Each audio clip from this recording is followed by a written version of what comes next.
ముక్కోటి ఏకాదశి చేస్తావా? అప్పుడు నేను ఎన్ని ఫలితాలు ఇవ్వాలి నీకు? 23 ఏకాదశుల ఫలితం ఇవ్వాలి. అథవా ఈ ఏకాదశితో కలిపి 24 ఏకాదశుల ఫలితం ఇవ్వాలి.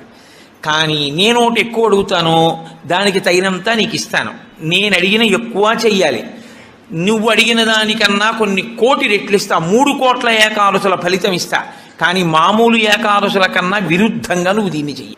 ఎందువల్ల విరుద్ధంగా చేయవలసి ఉంటుంది ముక్కోటి ఏకాదశి అంటే, మామూలు ఏకాదశి నాడు మీరు ఉపవాసం చేసేటప్పుడు పండు కాని, కాయ కాని, అథవా కాసిన పాలు కాని తాగితే ఉపద్రవం ఏం రాదు, దానికి దోషం పట్టదు శాస్త్రం. ఎందుకంటే శాస్త్రం ఉపవాసం మీద చర్చ చేస్తుంది.